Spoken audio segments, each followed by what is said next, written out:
के बेटे शीश, शीश के बेटे यानस, यानस के बेटे कैनान, कैनान के बेटे मेनाइल, मेनाइल के बेटे ब्यारत, ब्यारत के बेटे इदरीस, इदरीस के बेटे मुतवश्शिक, मुतवश्शिक के बेटे लबक में इकराम, लबक में इकराम के बेटे नूह, नूह के बेटे साम, साम के बेटे जुल्हाल, जुल्हाल के बेटे शाले, शाले के बेटे आबिद, आबिद के बेटे दाता, दाता के बेटे राबा, राबा के बेटे सारू, सारू के बेटे नाखुर, नाखुर के बेटे तारिक, तारिक के बेटे इब्राहिम खलीलुल्लाह, इब्राहिम खलीलुल्लाह के बेटे इस्माइल ज़बीहुल्लाह, इस्माइल ज़बीहुल्लाह के बेटे केदार, केदार के बेटे अबाब, अबाब के बेटे अमल, अमल के बेटे साबित, साबित के बेटे सलमान, सलमान के बेटे रईसा, रईसा के बेटे इलियासा, इलियासा के बेटे ओद, ओद के बेटे हफ़ा, हफ़ा के बेटे इदनान, इदनान के बेटे मोहित, मोहित के बेटे नदार, नदार के बेटे मुदर, मुदर के बेटे इलियास, इलियास के बेटे मुदरिक।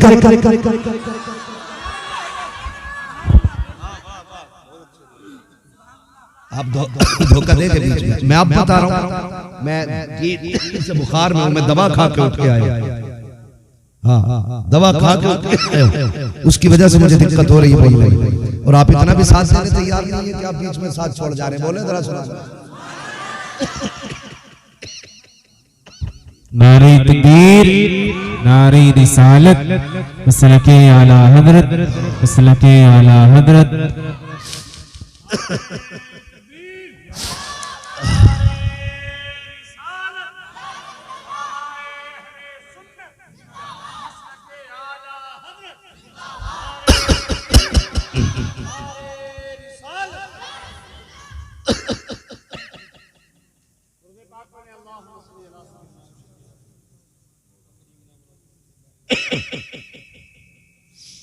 बोले जरा सुभान अल्लाह और जोर से।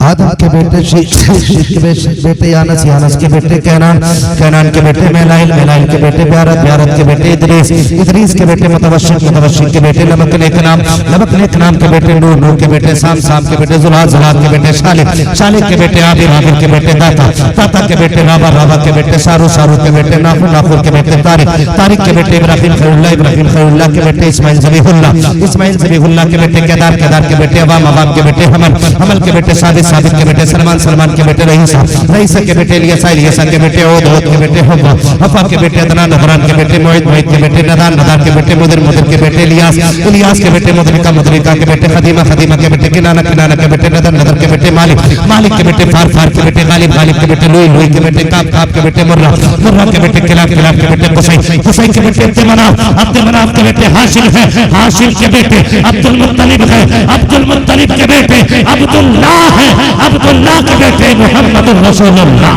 नारे तकबीर, नारे रिसालत, मसलके आला हजरत। हर भाई की जिम्मेदारी अगर जो यहाँ रहता है वो हर जुमे को बाप की बारगाह में हाजिर दे। वक्त है तो अपनी सुबह का आगाज बाप की कब्र से करना। हाँ, बाप की कब्र से करना। वो तुमने नहीं बाप पढ़ा है? हुजूर मैंने नजर मानी थी कि अगर मेरी ये नजर पूरी हो गई ना तो मैं जन्नत की चौखट चूमूंगा।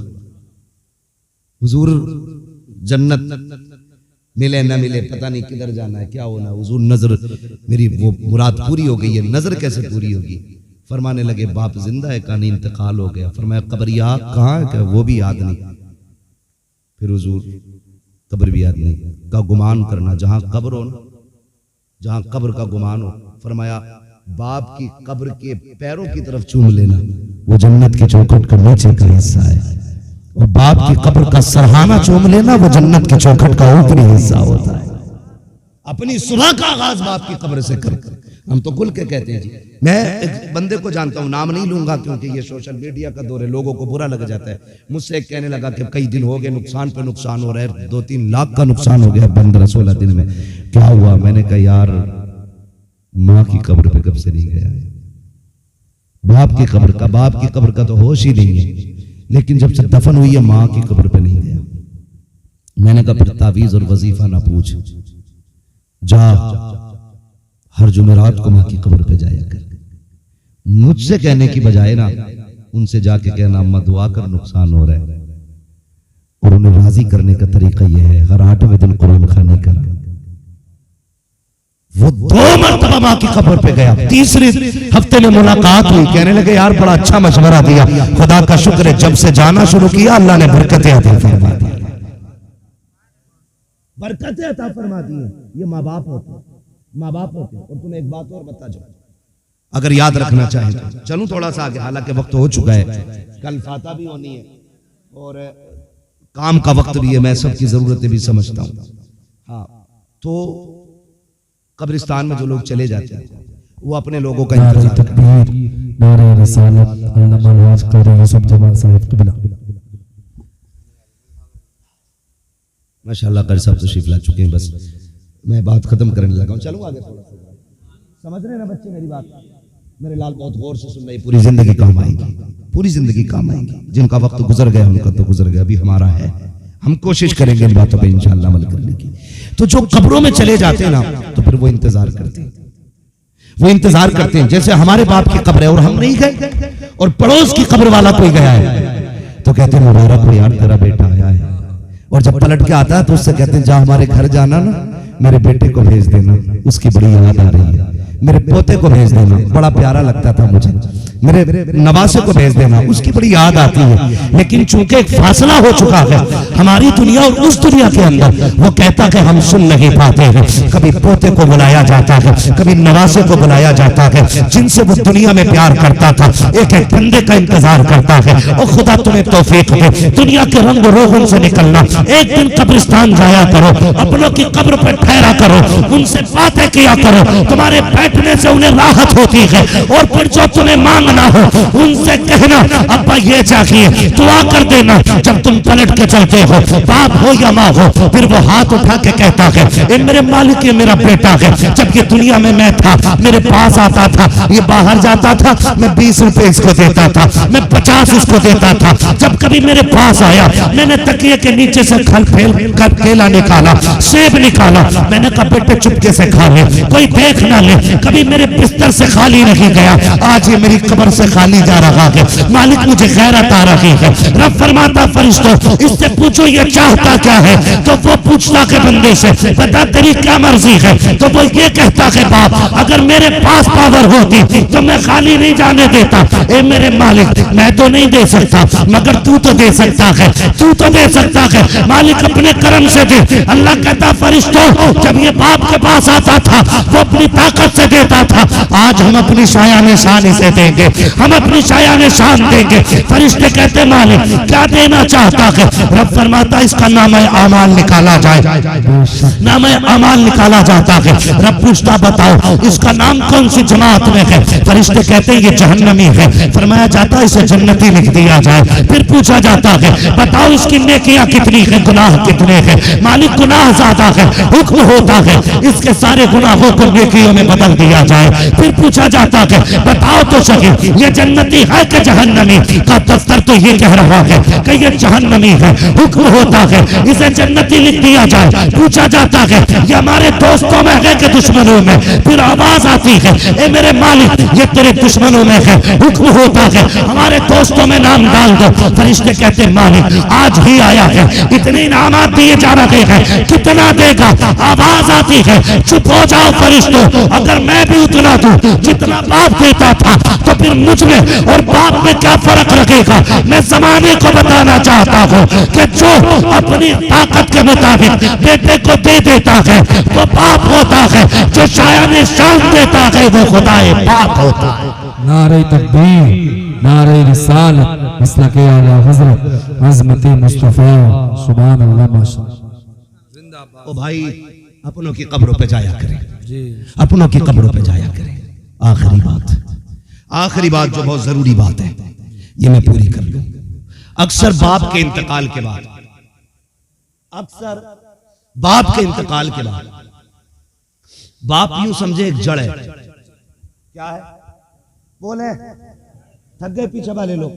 मजबूरी में तो कोई नहीं बैठा ना, ऐसा तो नहीं है कि ये कुर्सियां हटेंगी तब बिस्तर लगेगा तभी लेटने मिलेगा। मजबूरी में तो कोई नहीं बैठा ना, बोलो यार, वरना सलाम पढ़ लो, कोई मसला नहीं। बोले जरा, मजबूरी में तो नहीं बैठे। चलूं मैं आगे। बाप एक जड़ की तरह हो, जब बाप इंतकाल कर जाता है ना तो फिर टहनियां बिखर जाती है, बिखर जाती है। जब तक बाप मौजूद रहता है ना फिर औलाद एक दरख्त से जुड़ी हुई शाखों की तरह होती है, और जब बाप चला जाता है तो वही शाखें बिखरे हुए पत्तों की मानिंद हो जाती है। मैं सारे भाइयों से गुजारिश करूंगा, बाप गया है तो ये चमन बिखरना नहीं चाहिए, ये मोहब्बतें टूटनी नहीं चाहिए, दूरियां नहीं बढ़नी चाहिए। दौलत, जायदाद, पैसा, ये अपनों के सामने कुछ भी नहीं होता है, ये अपनों के सामने कुछ भी नहीं होता है। अगर किसी का भी कोई काम है और एक कमजोर है तो सारे भाई साथ लग के काम करें। लोग कहते हैं जी मौलाना मैंने अपने अब्बा के 40 में बना 50 डेगे बनवाई थी, बड़ा लोग खा के गया, बड़े लोगों ने खाया, बड़े लोगों ने खाया। अच्छी बात है, अच्छी बात है गरीबों को खिलाना, कुरान वालों को खिलाना अच्छी बात है, लेकिन अमीरों को खिलाना अच्छी बात नहीं। नोत के खिलाना ये कतई नाजायज बात है। दावत के तौर पे वलीमे की तरह दावतें देना ये कतई गलत बात है। ये मसला क्या हज़रत में मैं आपको बता रहा हूं, मैं जो बात कह रहा हूं वो समझिए। ये ठीक है कि आप गरीब को 4 देगे 5 देगे खिलाएं, लेकिन तुम्हें क्या लगता है अब्बा खाली बिरयानी खिलाने से राजी होगा? खुदा की कसम तुम्हारी बिरयानी खिलाने से अब्बा इतना राजी नहीं होगा जितना सगे भाई को अपने प्लेट में अपने साथ खिलाने से अब्बा कब्र में राजी होगा। ये असल होता है। जो बेटों को वो छोड़ के गया है वो इस बात से राजी नहीं होगा हर बेटा अलग अपना भगोना बनाए, वो इस बात से राजी होगा मेरे सारे बेटे एक न एक दिन साल में एक जगह बैठ के एक साथ रोटी खाया करें। ये चीज बाप को सबसे ज्यादा राजी करेगी। इस पे ध्यान सभी को देना, यहां से लेकर पीछे तक पूरा मसला। बाप के इंतकाल के बाद भगोनों में इतनी खुशी नहीं बाप की जितनी परिवार के इकट्ठा होने में खुशी होती है। दूसरी बात इसी की बात जो एक बात की इसी का अगला हिस्सा में बयान कर, बाप के इंतकाल के बाद बहनें मोहताज नहीं होनी चाहिए, बहनें मोहताज नहीं होनी चाहिए। मुझे नहीं मालूम है कि आपकी बहनें हैं कि नहीं है ना? माशाल्लाह अल्लाह ने 3 बहनें और 5 भाई अभी सलामत है। अल्लाह हाजी साहब के इस पूरे परिवार को सलामत रखे, इस चमन को अल्लाह शादो आबाद रखे। तो मैं एक बात सभी से कह रहा हूं, ये नहीं मैं बिलाल साहब से या इनके भाइयों से, मैं सारे हुजूर की उम्मत के नौजवानों से जो यहां बैठ के सुन रहे हैं उनसे भी, और जो सोशल मीडिया के जरिए हिंदुस्तान दुनिया में कहीं भी सुनते, मैं सभी से ये कह रहा हूं भाई बाप के इंतकाल के बाद ना बहनों को लावारिस नहीं बनाना है, लावारिस नहीं बनाना। अक्सर लोग कहते हैं जब बाप चला जाता है तो बेटियों का महका उजड़ जाता है, लेकिन हमें ये मिसाल बदल देनी है, बदल देनी है। जिस भाई को भी पता चले बहन आ रही है उसकी जिम्मेदारी है वो याद रखे जब बहन आती थी तो अब्बा कहां जाके खड़ा होता था, जब बहन आती थी तो मेरा बाप कहां खड़ा होता था।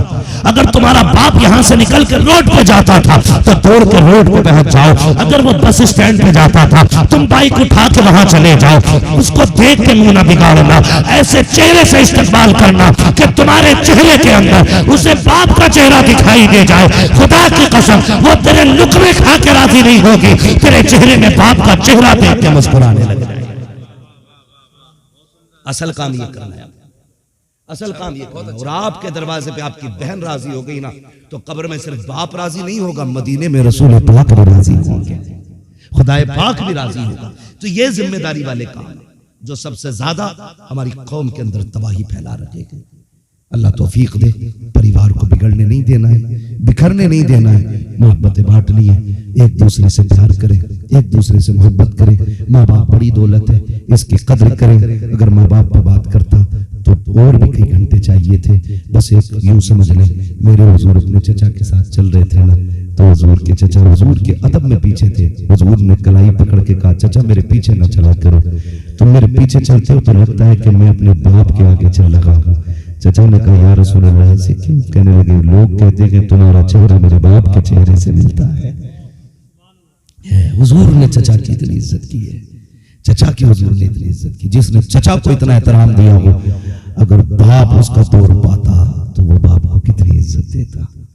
अब हम सब की जिम्मेदारी बनती है अपने माँ बाप की इज्जत करें, कदर करें। फरमाया गया, वक़ज़ा रब्बुका अल्ला तअबुदू इल्ला इय्याहु व बिल वालिदैनि इहसाना। तुम्हारे रब ने फैसला फरमा दिया कि तुम्हें इबादत सिर्फ अल्लाह की करनी है, और इबादत के बाद जो सबसे पहला काम करना है वो अपने माँ बाप के साथ उसने सुलूक करना है। अपने माँ बाप के साथ उसने सलूक करना। गोया मशीयत का इरादा ये, पूरी रात खड़े होकर इबादत करो, लेकिन सुबह को तुमने बाप को घूर के देख लिया, मैं तेरे सजदे तेरे मुंह पे मार दूंगा। वो तो ये कहता है तू ईशा पढ़ के सो जा, फजर पढ़ने के लिए मुस्कुरा के उठ, अपने बाप का चेहरा हंस के देख, तेरी पूरी रात को मैं इबादत में लिख डालूंगा, तेरी पूरी रात को इबादत में लिख दूंगा, पूरी रात को इबादत में लिख दूंगा। याद रखिएगा, ये इबादत तब तक है जब तक बाप का चेहरा मौजूद है, जब तक बाप का चेहरा मौजूद है। ये चला गया तो इस इबादत से महरूम हो जाओगे। पूछा गया ये कैसे पता चलेगा, अल्लाह राजी है कि नाराज? महबूब फरमाते हैं उठ के बाप का चेहरा देखो, अगर तुमसे तुम्हारा बाप राजी है तो समझ लो तुमसे तुम्हारा खुदा भी राजी है। फरमाया अगर बाप नाराज है तो समझ जाओ खुदा भी नाराज है। खुदा की नाराजगी का पता बाप की नाराजगी से चलता है, खुदा की रजा का पता बाप की रजा से चलता है। अब मेरी गुजारिश हर शख्स से है, उम्मीद करता हूँ हर शख्स अपने बाप की इज्जत करेगा, हर कोई अपने बाप की कदर करेगा, उन्हें कभी ताना न देना, उन्हें कभी जलील न करना, उन्हें कभी डांटना मत, उनके साथ खड़े रहना। मैं तो कहता हूँ माँ बाप के साथ फ्रेंडली रहा करो, फ्रेंडली रहा करो। कभी कंधे पे हाथ भी रख के कहा करो अब्बा बताओ कैसी कट रही है, कभी 5 मिनट दे के पूछा करो जवानी के दिन बताओ तुम्हारे कौन यार थे, कभी पूछा करो उनसे ये भी। खुदा की कसम तुम्हारे जो कैप्सूल और बोतलें होती है ना, उनसे उनको इतनी एनर्जी नहीं मिलती जितने तेरे प्यार के लहजे से उनको ताकत मिला करती। तो आप अपने बाप के साथ इस तरह रहे, फ्रेंडली रहे। हर कोई फ्रेंडली ना रहे, ये नन्हे मुन्ने फ्रेंडली ना रहे, कभी एक कंधे पे हाथ रख ले, तुम्हें अदब कर। और मैं बच्चे बैठे हैं, मैं इनसे ये बात भी कह जाऊं, मेरे लाल अगर मोबाइल चलाते हो ना तो स्कूल में चलाना, उससे ज्यादा कोशिश करें कि आप किताबें पढ़ें। अगर आप मोबाइल चलाएंगे तो 20 साल बाद तुम्हें भीख मांगनी पड़ेगी, और किताबें पढ़ोगे तो 20 साल के बाद हुकूमत करोगे। तुम कलम तुम्हारे हाथ में आएगा ना तो पावर तुम्हारी होगी, फिर कंप्यूटर लैपटॉप बड़ी बड़ी चीजें, सारी टेक्नोलॉजी तुम्हारे कदमों में पड़ी होगी। इसलिए मेरे बच्चों गेम नहीं खेलना है, किताबें पढ़नी है, अभी वक्त पढ़ने का है, सिर्फ पढ़ने पे ध्यान देना। आपको पढ़ेंगे इंशाल्लाह, बातें करें सारे बच्चे, वादा करें पढ़ेंगे इंशाल्लाह, मेहनत से सारे बच्चे मेहनत से पढ़िएगा, आप कामयाब बनिए, फिर सारी खुशियां तुम्हारी कदमों में होंगी। आज आप मोबाइल खेलोगे, गेम खेलोगे, आंखें खराब होंगी, कान खराब होंगे, जिंदगी खराब होगी, आखिर में भिखारी बनोगे, कोई तुम्हें लड़की नहीं देगा, फिर तुम चोरी करोगे, डकैत बनोगे, तबाह कर दिए जाओगे, जेल में पढ़ोगे।